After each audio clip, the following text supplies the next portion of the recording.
নমস্কার বন্ধুরা, welcome to আরকে sports. আশা করি তোমরা সবাই সুস্থ ও ভালো আছো। তো এই ভিডিওতে আইএসএল এর একটি বড় ক্লাব দুটি বিদেশি প্লেয়ার কনফার্ম করছে, এই বিষয়টা নিয়ে কিন্তু একটা বড়সড় আপডেট শেয়ার করার আছে।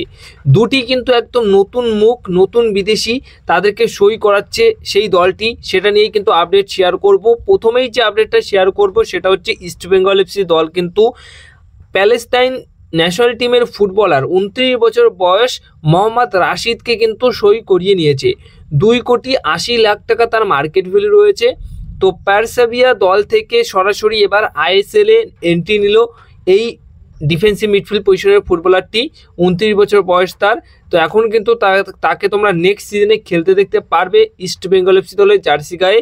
3 নম্বর ফরেন প্লেয়ার হিসেবে তাকে কিন্তু সই করিয়ে নিল ইস্টবেঙ্গল এফসি দল। দারুণ একটা সাইনিং হয়েছে। এই ফুটবলারটির ওপর অস্কার ব্রুজনের কিন্তু অনেক দিন ধরেই নজর ছিল, কিন্তু কোনোরকমভাবে সই করাতে পারছিল না।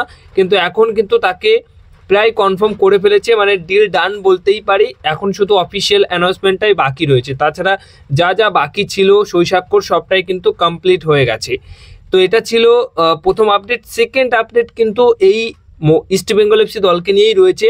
ইস্টবেঙ্গল এফসি দল তারা আরও একটা বড় বিদেশি প্লেয়ারকে সই করানোর দিকে এগোচ্ছে। 34 বছর বয়সী মরক্কোয়ান উইঙ্গার পজিশনের ফুটবলার মররাদ বাটনা এই ফুটবলারটিকে দলে নিতে চাইছে ইস্টবেঙ্গল এফসি দল। আগ্রহ প্রকাশ করেছে। বর্তমান সময় দাঁড়িয়ে সৌদি প্রো লিগে তিনি কিন্তু খেলেছেন লাস্ট আল ফেতে দলের হয়ে। সেই আল ফেতে দল থেকে কিন্তু সরাসরি এবার ইস্টবেঙ্গল এফসি দল এই মরক্কিয়ান উইঙ্গার পজিশনের ফুটবলারটিকে সই করানোর চেষ্টায় রয়েছে বা একটা ইচ্ছা প্রকাশ করেছে। সব কিছু ঠিকঠাক থাকলে এই ফুটবলারটিকেও তোমরা কিন্তু আইএসএল এ দেখতে পারো ইস্টবেঙ্গল এফসি দলের জার্সি গায়ে।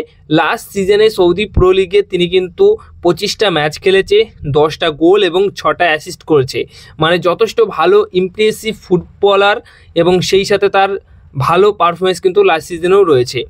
4,80,00,000 টাকা মার্কেট ভ্যালু। একটা দারুণ চয়েস বা দারুণ সাইনিং হতে পারে ইস্টবেঙ্গল এফসি দলের জন্য। তো এই দুটি আপডেট কিন্তু আজকের এই ভিডিওতে শেয়ার করার ছিল। যদি ভিডিওটা ভালো লেগে থাকে অবশ্যই ভিডিওতে লাইক করো, ভিডিওটাকে শেয়ার করো এবং চ্যানেলটিকে তোমরা সাবস্ক্রাইব করে রেখো।